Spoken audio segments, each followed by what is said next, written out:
मधुबनी से कौन कैंडिडेट होना चाहिए?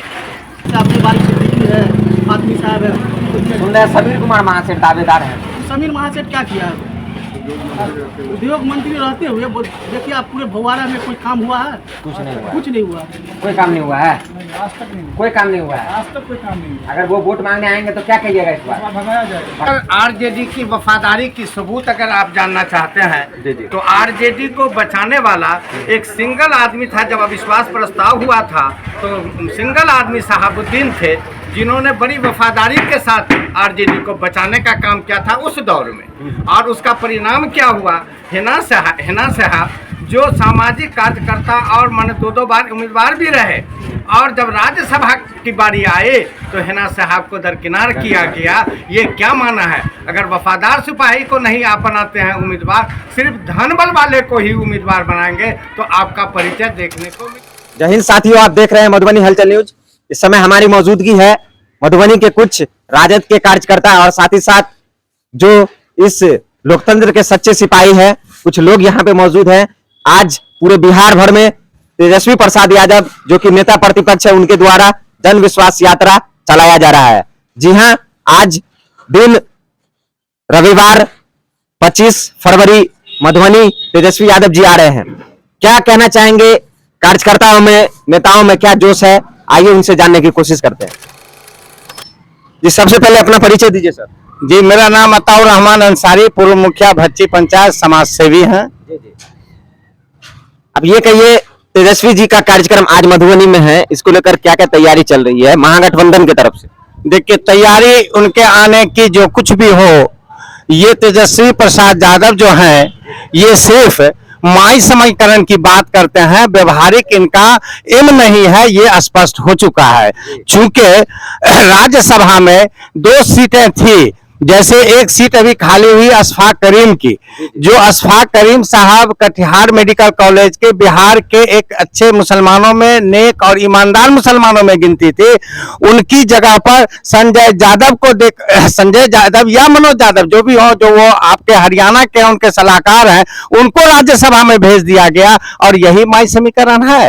पूरे बिहार में बिहार से एक भी मुसलमान को कम से कम इसमें जाना चाहिए, उसको नहीं भेजा गया। ये दुखद बात है। ये सिर्फ भाषण का है कि माई का हम नेता है, ये नहीं है, बल्कि वो वाई का स्पष्ट नीति, स्पष्ट नियत, स्पष्ट सिद्धांत उनका रहा है। वो वही काम करते हैं। उदाहरण के लिए अगर आप जानेंगे तो जान लीजिए कि यहीं पर आरजेडी के सबसे वफादार कार्यकर्ता और जो थे अब्दुल बारी सिद्दीकी, जो ईमानदार, निष्ठावान सब कुछ थे, और उनको राज्यसभा नहीं भेजा गया। और चूंकि जो धन और बल के आधार पर है, वो धन बल की राजनीति करने वाले को ही प्रोत्साहन और आगे बढ़ाने का काम इन लोगों ने किया है। वर्तमान लोकसभा की स्थिति को देखते हुए मधुबनी लोकसभा क्षेत्र से क्या लगता है आपको, किसको उम्मीदवार बनाया जाना चाहिए? जन विश्वास यात्रा सब समझ रहे हैं कि लोकसभा के दृष्टिकोण से किया जा रहा है, क्या लगता है आपको? देखिए, जहां तक ये सीट जीतने की बात है, ये बात बिल्कुल स्पष्ट है कि ये कभी साम्यवादियों का और कम्युनिस्टों का गढ़ रहा है मधुबनी जिला, और कभी बेगूसराय मास्को कहलाता था, और आज भी और सेकंड मास्को मधुबनी कहलाता था। यहाँ सेकुलर ताकतों में जिनकी भी जीत हुई, वो इतिहास साक्षी है कि यहाँ मुसलमानों में जो पसमानदा मुसलमान, पूरे बिहार के पैमाने पर 5-5 सांसद होते थे पसमानदा मुसलमानों के। समीनुद्दीन अंसारी हुआ करते थे, शफीकुल्लाह अंसारी हुआ करते थे, सब हुए। और पहला है कि गढ़ को, कम्युनिस्टों के गढ़ को अगर किसी ने 1980 में समाप्त किया तो वो पहला पसमानदा मुसलमान और ईमानदार और निष्ठावान थे कांग्रेसी लीडर शफीकुल्लाह अंसारी। उन्होंने ही आदरणीय स्वर्गीय भोगन झा को हराने का 3600 वोटों से 80 में काम किया था। उसके बाद का दौर आया, एमआर जमा एजाजी को खड़ा किए, तमाम लोग चले गए, कोई नहीं जीत पाए। और यहां से अब भी मैं कह रहा हूं कि अगर बिहार में सेकुलर ताकतों को मजबूत करना है तो जिनकी जितनी जातीय आधार पर ये हिस्सा है, जातीय जनगणना तो आप नहीं करवाया है। हाँ, जातीय आधार है, उसको मानते हुए बिहार में पसमानदा मुसलमानों को भी उम्मीदवार बनावे। कौन कैंडिडेट होना चाहिए? कैंडिडेट मुसलमान, कोई अच्छा कैंडिडेट हो। सिर्फ मुसलमान है और कोई नहीं? नहीं, मुसलमान में यहाँ मुसलमान का सीट ही रहा है। जी बिल्कुल। मुसलमान ही कोई खड़ा हो, जैसे अपनी बारी सिद्दीकी है, फातमी साहब है। सुन रहे समीर कुमार महासेठ दावेदार हैं। समीर महासेठ क्या किया? उद्योग मंत्री रहते हुए देखिए आप पूरे भवाड़ा में कोई काम हुआ है? कुछ नहीं हुआ, कुछ नहीं हुआ। कोई काम नहीं हुआ है, आज तक नहीं, कोई काम नहीं हुआ है। आज तक कोई काम नहीं हुआ। अगर वो वोट मांगने आएंगे तो क्या कहिएगा इस बार? भगाया जाएगा, भगाया जाएगा। इस बार भगाया जाएगा। अब विधायक नहीं लड़ेंगे, पता है ना? नहीं लड़ना भी नहीं है उसको भी, सुन रहे हैं कि लोकसभा का टिकट लेने के लिए वोट जोर लगाया है। उस लायक ही नहीं है वो। लायक नहीं है? नहीं है। कौन लायक है आपके नजर में? कौन लायक है? सिद्दीकी साहब। सिद्दीकी साहब।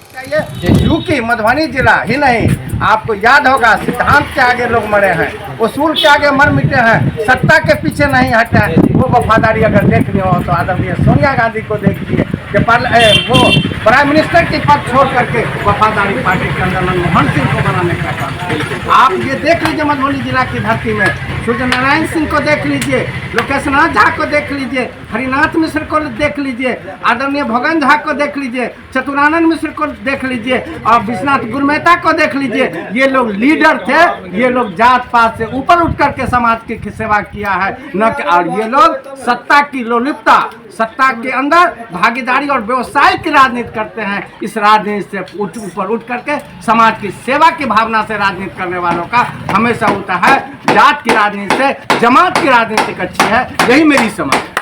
बहुत बहुत धन्यवाद आपका।